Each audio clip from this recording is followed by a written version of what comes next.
नमस्कार। घटना चक्र बुक वीडियो के इस शैक्षणिक मंच पर आपका स्वागत है। हमारा उद्देश्य है ज्ञान को सरल, स्पष्ट और सुलभ रूप में आप तक पहुंचाना। आइए आरंभ करते हैं अध्ययन और सफलता की इस यात्रा को। नमस्कार। अच्छा, कभी सोचा है कि क्या एक अकेला शब्द पूरी कहानी कह सकता है?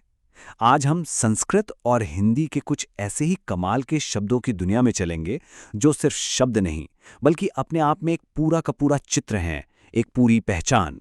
तो सवाल यही उठता है कि एक शब्द में कितनी कहानी समा सकती है। चलिए आज इसी को थोड़ा कुरेद कर देखते हैं। तो चलिए पहला शब्द लेते हैं, किंकर्तव्य विमूढ़। थोड़ा मुश्किल लग रहा है ना, पर इसका मतलब हम सबने महसूस किया है। ये वो हालत है जब दिमाग एकदम सुन्न हो जाता है, समझ ही नहीं आता कि करें तो क्या करें और क्या ना करें। है ना कमाल? एक शब्द में उलझन की पूरी तस्वीर। तो सबसे पहले आइए उन शब्दों को देखते हैं जो किसी इंसान के कैरेक्टर, उसकी सोच, उसकी बुद्धि का समझिए कि एक आईना दिखा देते हैं। अब जरा भाषा का ये कमाल देखिए। एक तरफ है कुशाग्र बुद्धि, यानी जिसकी बुद्धि कुश घास की नोक जैसी एकदम तेज, एकदम पैनी हो। और फिर ठीक इसके उलट दूसरी तरफ है कूपमंडूक, मतलब कुएं का मेंढक, जिसे अपनी छोटी सी दुनिया के अलावा बाहर कुछ पता ही नहीं है। देखिए कैसे सिर्फ दो शब्दों ने इंटेलिजेंस के दो अलग अलग छोर दिखा दिए। बात सिर्फ बुद्धि की नहीं है, ये शब्द तो इंसान के चरित्र पर भी सीधी सीधी टिप्पणी करते हैं। जैसे ये शब्द है कापुरुष। इसमें कोई लाग लपेट नहीं, साफ साफ किसी के डरपोक या नीच होने की बात कह दी। और इसी तरह का एक और शब्द है कुक्षी भरी। ये उस इंसान के बारे में है जिसे बस एक ही चीज की चिंता है, अपना पेट भरना, मतलब जो हद दर्जे का स्वार्थी हो। सोचिए बस एक शब्द में पूरे व्यक्तित्व का निचोड़ आ गया। अच्छा, अब चलते हैं उन शब्दों की तरफ जिनकी जड़ें हमारी माइथोलॉजी, हमारी पौराणिक कथाओं से जुड़ी हैं। और यकीन मानिए, ये सिर्फ नाम नहीं है, इनके अंदर पूरी पूरी कहानियां छिपी हुई हैं। जैसे कि ये नाम देखिए, चंद्रशेखर, घनश्याम, कौंतेय और कुबेर। इनमें से हर एक नाम के पीछे एक मजेदार दिव्य कहानी है। तो चलिए एक एक करके इन्हें समझते हैं। तो पहला नाम है चंद्रशेखर। इसका मतलब है जिसके सिर पर चांद हो। जैसे ही ये शब्द कानों में पड़ता है, फौरन भगवान शिव की वो शांत लेकिन पावरफुल तस्वीर आंखों के सामने आ जाती है, जिनके माथे पर चांद सजा है। अगला नाम है घनश्याम। घन मतलब बादल और श्याम मतलब सांवला, मतलब जो बादल की तरह सांवला हो।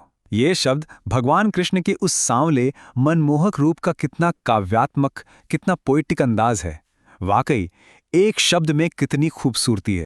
कुछ शब्द तो ऐसे भी हैं जो किसी के पूरे खानदान, उसकी पूरी कहानी को एक ही झटके में बयां कर देते हैं। जैसे कौंतेय, इसका मतलब है कुंती के बेटे। ये एक शब्द सुनते ही हम सीधे महाभारत के दौर में पहुंच जाते हैं।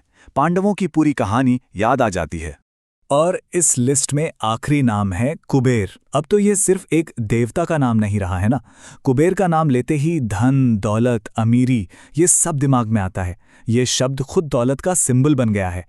चलिए अब माइथोलॉजी से निकलकर उन शब्दों पर आते हैं जो हमारे समाज में किसी इंसान की हैसियत, उसके कामकाज और उसकी जगह को बताते हैं। ये शब्द मिलकर समाज की एक बड़ी साफ तस्वीर पेश करते हैं।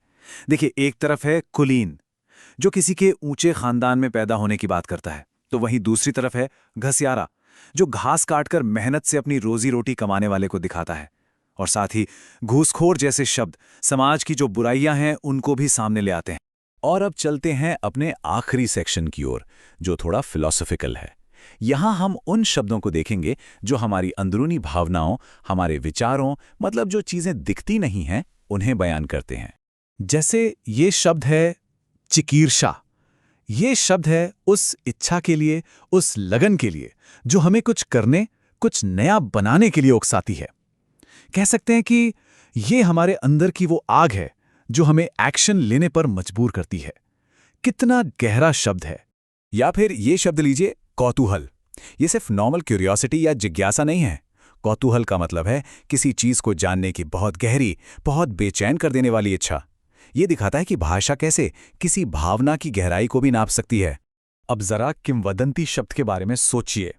ये शब्द अपने आप में एक पूरा प्रोसेस बता रहा है, वो प्रोसेस जिसमें कोई छोटी सी बात लोगों के मुंह से सुन सुनकर फैलती है और एक कहानी या लेजेंड बन जाती है। एक शब्द के अंदर जानकारी के सफर की पूरी कहानी है। तो कुल मिलाकर बात यह है कि ये सिर्फ शब्द नहीं है, ये तो आवाज में बनाए गए पोर्ट्रेट्स हैं, चित्र हैं। हर एक शब्द एक छोटे से कैप्सूल जैसा है, जिसके अंदर एक कहानी, एक आइडिया या कभी-कभी तो एक पूरी की पूरी दुनिया कैद है। और सच कहूं तो यही तो इस भाषा की असली खूबसूरती है। एक अकेले शब्द में किसी का कैरेक्टर, कोई पौराणिक कहानी और यहाँ तक कि कोई गहरी फिलॉसफी, इन सबको समेट लेने की जो ताकत है वो वाकई कमाल की है। तो जाते जाते एक सवाल छोड़ जाते हैं। अगर आज के इस वक्त को, हमारे आज के ज़माने को सिर्फ एक शब्द में समेटना हो, तो वो एक शब्द क्या होगा? इस पर सोचिएगा ज़रूर।